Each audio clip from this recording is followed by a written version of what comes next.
कैसे हो? आज की इस वीडियो में बात करने वाले हैं दूरी और विस्थापन को लेकर के। ठीक है, अक्सर बहुत सारे लोग को ये मतलब इस बात को लेकर के कंफ्यूज रहता है कि भाई दूरी और विस्थापन किसको बोलेंगे। ठीक है, तो आपको ये वीडियो पूरा आप देख लीजिएगा, 5 से 6 मिनट का आपका ये वीडियो होने वाला है। ठीक है, आपका पूरा डाउट क्लियर हो जाएगा कि भाई आप किसको दूरी बोलेंगे और किसको आप विस्थापन बोलेंगे। ठीक है, तो हम देखिए वीडियो को। मान के चलते हैं हम एक पॉइंट ये ले लिए। ठीक है, एक पॉइंट हम ये ले लिए, एक ये ले लिए, एक ये ले लिए। ठीक है, ये सारी पॉइंट को मान के चलते हैं, पॉइंट ए हो गया, ये पॉइंट बी हो गया, ये सी हो गया, ये डी ले लेते हैं। ठीक है, ये सारे पॉइंट को मिला देते हैं। ठीक है, ये मिला दिए, मिला दिए। ठीक है, मिलाने के बाद अब हमको पॉइंट ए से पॉइंट डी डी तक हमको जाना है। ठीक है, तो पॉइंट ए से पॉइंट डी तक हमको जाना है। तो यहाँ हमको पहुंचने के लिए मेरे पास दो रास्ता है, ए से बी हम जाएं, बी से सी जाएं और सी से डी जाएं। या तो हम इधर से जा सकते हैं या फिर हम यहाँ से डायरेक्ट यहाँ जा सकते हैं। तो आप सिंपल भाषा में आपको ये समझना है कि सबसे लंबा मतलब लंबा जो पाथ होगा आपको आपका, वो आपका दूरी कहलाएगा। ठीक है, और जो आपका सबसे शॉर्टेस्ट पाथ होगा वो आपका डिस्प्लेसमेंट कहलाएगा। ठीक है, जैसे कि मतलब आप ये बोल सकते हैं the distance between any two point, the shortest distance between any two point is called displacement. ठीक है, और the longest path between any two point is called distance. ठीक है, तो अगर इसमें हमको दूरी आप बोले कि किसको बोल सकते हैं, तो दूरी भाई ए प्लस बी, ए से बी प्लस बी से सी प्लस सी से डी, ये आपका हो गया दूरी। हाँ, दूरी हो गया। और ए से डी आपका डिस्प्लेसमेंट हो गया। डिस्प्लेसमेंट, हाँ, लेकिन लेकिन आपका दूरी जब भी होता है वो आपका स्केलर क्वांटिटी होता है, मतलब अदिश राशि होता है। और आपका ये विस्थापन जब भी होता है, डिस्प्लेसमेंट को हम सदिश राशि मतलब वेक्टर क्वांटिटी बोलते हैं। इसीलिए हम इस पे डिस्प्लेसमेंट के ऊपर एक मतलब वेक्टर है, वेक्टर होता है, इसलिए हम इस पे तीर लगाते हैं, तीर का निशान एक लगा देते हैं। ठीक है, तो हम यहाँ पे लिख देते हैं दूरी एक, ये आप पॉइंट लिख लीजिएगा। ठीक है, अदिश राशि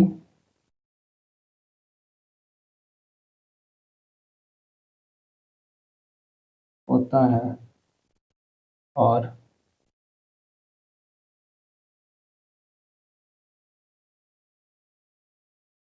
विस्थापन सदिश राशि होता है। और एक चीज हम बता दें आपको, जब भी दूरी जब भी होगा वो पॉजिटिव में होता है। ठीक है, दूरी को हमेशा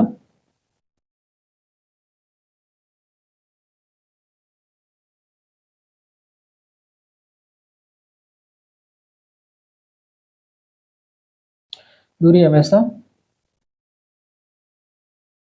पॉजिटिव में होता है। ठीक है, और विस्थापन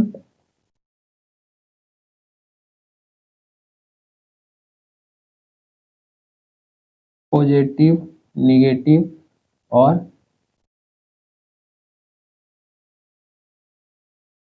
जीरो हो सकता है। ठीक है, अब इस पे सवाल ऐसे बन जाता है। और एक पॉइंट आप ये भी लिख सकते हैं। ठीक है, ये सारे पॉइंट जो एग्जाम व्यू के एग्जाम में मतलब पूछे जाते हैं। ठीक है, ये ऑब्जेक्टिव में आ जाते हैं क्वेश्चन। ठीक है, इस टाइप के। और एक पॉइंट दूरी, ये दो पॉइंट से जो है ना एक निष्कर्ष निकाल जाता है कि दूरी हमेशा जो है ना ग्रेटर देन इक्वल्स टू विस्थापन होता है। इसी को हम ऐसे लिख सकते हैं। ठीक है, दूरी बाई, इसका वैल्यू हमेशा ग्रेटर देन इक्वल्स टू 1 हमेशा आएगा। ठीक है, ये पॉइंट हमेशा पूछ लिए जाते हैं। ठीक है, एक बार ऐसे एलपी में ये क्वेश्चन डायरेक्ट आया था। ठीक है, ये दे दिया था, और ऑप्शन में दे दिया greater than equal to, greater than equals to 1 दे दिया था, लेस देन ऐसे करके दे दिया था, डायरेक्ट पॉइंट ये आया था। ठीक है, अब बात रही कि भाई इस पे सवाल कैसे बनता है। तो सवाल ऐसे बन जाता है कि मान के चलते हैं क्वेश्चन थोड़ा, जैसे आपका क्वेश्चन ये हो गया, एक आपको यहाँ पे ग्रिड दे देगा। ठीक है, आपको बोलेगा यहाँ से पॉइंट ए से बी तक इसका आपको रेडियस दे देगा 14 सेंटीमीटर। ठीक है, इसमें आपको बोलेगा फाइंड द डिस्टेंस क्या होगा और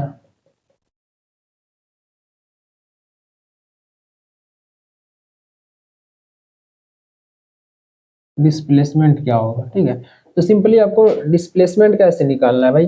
डिस्प्लेसमेंट में आपको क्या बताया कि जो मतलब कोई भी दो पॉइंट का जो सबसे शॉर्ट वाला पाथ होगा, मतलब सबसे नियरेस्ट पाथ जो होगा उसको आपको लेना है। तो इसमें डिस्प्लेसमेंट क्या हो जाएगा, ए से बी तक, मतलब ये इसका त्रिज्या जैसे दे दिया है भाई 14 सेंटीमीटर इसका त्रिज्या दे दिया है, रेडियस में दे दिया है 14 सेंटीमीटर। तो सबसे छोटा में हमको डिस्टेंस, एक तो हम इधर से जा सकते हैं, यहाँ से इससे जा करके यहाँ आ सकते हैं इससे बी पॉइंट पे, एक इधर से हम जा सकते हैं और एक इधर से जा सकते हैं। ठीक है, तो हम आपको क्या भी बताया कि डिस्प्लेसमेंट जब भी होता है, the shortest path at between any two point is called, मतलब डिस्प्लेसमेंट आप बोल सकते हैं। ठीक है, तो आपका सबसे शॉर्टेस्ट पाथ यहाँ से यहाँ जाने के लिए भाई इधर से आप जाएंगे या फिर इधर से, यहाँ से हम जाएंगे, तो इसके लिए डिस्प्लेसमेंट ये हो गया,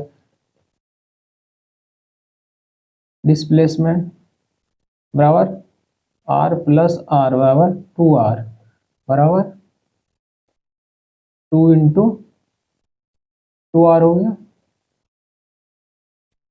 2 इंटू 14 बराबर 28 सेंटीमीटर।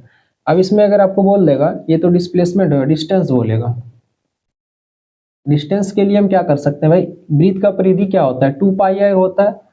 तो अब हमको आधा परिधि ही चलना है यहाँ से यहाँ तक, तो 2 पाई आर बाई 2 कर देंगे, तो 2 कर देंगे तो इससे हमको कोई मतलब नहीं है, तो पाई आर ले लेते हैं। ठीक है, पाई आर ले लेते हैं, पाई पाई आर। अब पाई का वैल्यू आप सिंपल 22/7 और रेडियस 14 आप पुट कर दिए। ठीक है, 2 आ गया 44 सेंटीमीटर, तो यही आंसर हो गया इसका। ठीक है, तो आप इस तरीके से इस सवाल को, मतलब ऐसे ये सवाल जो है ना डायरेक्ट वो एकदम एग्जाम में मिल जाते हैं, ऐसे ऐसे छोटे सवाल जो है ना ऑब्जेक्टिव टाइप में बन जाता है। ठीक है, तो आपको ये कंसेप्ट को ध्यान में रखना है। हम एक बार फिर से रिवाइज कर देते हैं, आप पूरा मतलब अच्छे से सुन लीजिएगा। डिस्टेंस जब भी होता है, मतलब ए से डी तक अगर हमको जाना है, तो उसके लिए जो सबसे लंबा दूरी होगा, लंबा मतलब पाथ होगा एक तरह से, वो मेरा डिस्टेंस हो जाता है। ठीक है, मतलब मान के मान एक और समझा, जैसे ए से हमको बी जाना है। ठीक है, तो इसके लिए हम ऐसे ऐसे ऐसे ऐसे करके इधर से जा भी सकते हैं, तो इसके लिए मेरा ये डिस्टेंस हो जाएगा, और ये यहाँ से यहाँ तक जो पहुंचेंगे डिस्प्लेसमेंट हो गया ये। ठीक है, तो ये A B plus B C plus C D, ये आपका डिस्टेंस हो गया। ठीक है, डिस्प्लेसमेंट आपका यहाँ से यहाँ तक हो गया, जो शॉर्टेस्ट पाथ होगा। ठीक है ना, दूरी एक अदिश राशि है, ये अदिश हो गया, विस्थापन सदिश राशि है। ठीक है, दूरी को हमेशा पॉजिटिव में रखते हैं, नेगेटिव नहीं होता, ना ही जीरो होता है। विस्थापन हमेशा पॉजिटिव, नेगेटिव और जीरो हो सकता है। ठीक है, तो इसी से एक रिलेशन ये आ जाता है, दूरी ग्रेटर देन इक्वल्स टू विस्थापन, इसको अगर ये करेंगे तो ये आ जाता है मेरा। ठीक है, इसी से एक सवाल यहाँ बन जाता है। ठीक है, ये सवाल कई बार आ चुका है एग्जाम में डाटा चेंज करके। ठीक है, तो आज के इस वीडियो में बस इतना ही बताना था। अगर आपको वीडियो अच्छा लगे तो आप कमेंट करके जरूर बताइएगा। ठीक है, इसी तरह छोटा छोटा वीडियो हम लाता रहेंगे। ठीक है।